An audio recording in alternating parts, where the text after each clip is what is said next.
You better shut up and don't say a word. That's what I heard the moment I opened the door to my car. At first, I thought I was imagining it. Maybe the stress was finally catching up to me. But then I heard it again, quiet, urgent trembling. Shut the door. They're watching. I looked into the back seat. And there she was. A little black girl no more than 7, curled up like a frightened cat in the shadows of my black Mercedes. Her eyes were wide, alert, terrified. "They're up there," she whispered, nodding toward the office tower I had just left. "Your partner. And that blonde lady. They're talking about you. They said today's the day." I'm not a man who startles easily. I built an entire tech empire from the ground up, turned an idea in a garage into a $200 million company. I'd weathered lawsuits, buyouts, recession, but nothing had ever hit me like that moment. Because deep down, something about it felt true. "How did you get in here?" I asked, keeping my voice low, sliding into the driver's seat without looking away from her. She shrugged.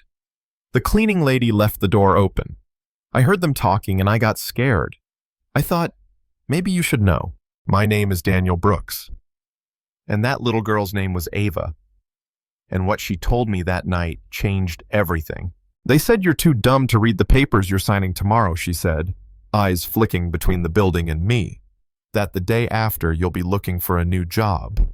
And you'll never see it coming." I just sat there, hands on the wheel, staring through the windshield at my own reflection in the glass.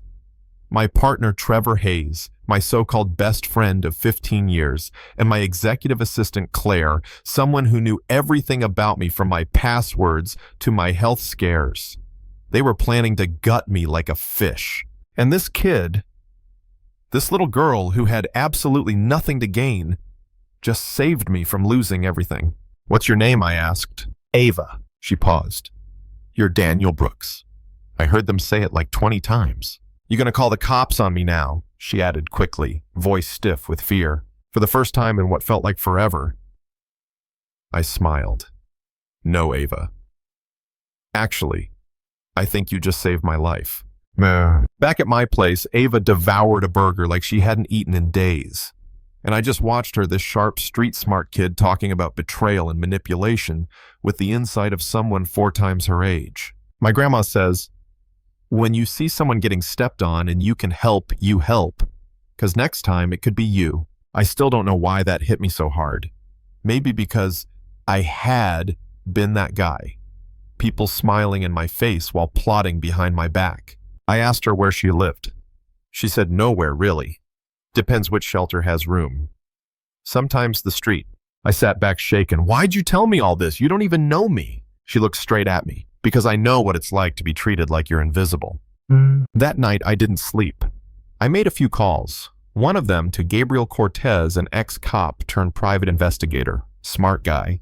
Used to work for me.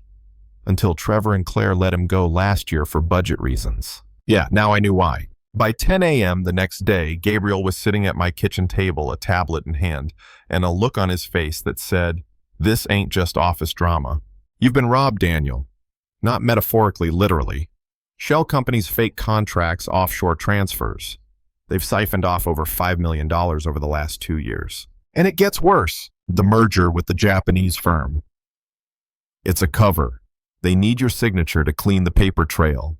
Once you sign, they'll force you out and keep every stolen dollar." I felt like my insides were turning to ice. And Ava, bless her heart, she just leaned over the table and said, "They think you're dumb, but you've got us now." That's when it clicked.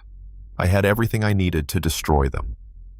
Gabriel's files, Ava's recordings, my own memories, the years I spent trusting them that gave me all the dirt I needed. And the best part, they didn't suspect a thing. The meeting was set for 2 p.m. Claire had texted me 3 times already. "All you need to do is sign. We've got everything covered. You trust me, don't you?" I showed the text to Ava, and she just shook her head and said, "They really think you're an idiot." Gabriel smirked. "Let's give them a show they'll never forget." We arrived at the office right on time. Trevor greeted me like we were college roommates. Claire handed me a folder thick with contracts, all marked with little yellow sticky notes. "Just sign where I marked," she said, all sweet and polished like always, like you always do. But instead I stood up, looked around the conference room and said, "Actually, I want to show you both something first." That's when Gabriel walked in, followed by two federal investigators. Trevor's face froze mid-smile. Claire blinked but tried to keep up her act. "What's going on?" I connected my laptop to the projector. Slide after slide, bank records, wire transfers, dates, names of shell companies. And then recordings, their own voices. "Trevor Daniel's a sentimental idiot. We'll bleed him dry and he'll thank us." Claire. "He trusts me like a puppy. He'll sign whatever I hand him." And then the door opened again. Ava stepped in hand with a social worker. Her voice rang out clear and unwavering. "Hi, Mr. Trevor. Remember me? I was under your desk last night when you told Mr. Yamazaki you were stealing Mr. Daniel's company." The silence in that room, it was glorious. Claire snapped. "You're going to believe a street kid over us." Gabriel pulled out a recording, her voice calling me that clown who won't even see it coming. Trevor flipped, swore, slammed his hand on the table. "You set us up." I looked him dead in the eye. "No, Trevor. You did this to yourself. I just gave you the rope." They were arrested on the spot. 6 months later, Miller Brooks Industries was booming. We were up 40%, the merger dead. But 3 other legit offers came in the same week. Trevor got 12 years, Claire got 8, everything they owned gone. And Ava, she came running into my office one afternoon waving a math test in the air. "Mr. Daniel, I got an A." "You mean Dad, don't you?" I said, smiling. "'Cause yeah, I adopted her." Turned out, her grandmother's name was Josephine Brooks, my cousin. We'd lost touch decades ago. Somehow, fate brought Ava to me right when I needed her most. 3 months later, we were in court. Same one Trevor and Claire were sentenced in making it official. Judge said it best. It's rare to see a story that starts with betrayal and ends with family. 5 years later, Ava was 12, top of her class, running the scholarship fund we started together. Over 200 kids like her now have a home, a future, a shot. At the anniversary dinner, she stood up and said, "The best day of my life wasn't when I got adopted. It was the day I told a stranger in a car to shut up." And yeah, that got me good. You know, Trevor and Claire thought they were stealing my company, but they gave me something way bigger. They gave me purpose, family, and proof that sometimes the smallest voice in the room ends up changing everything.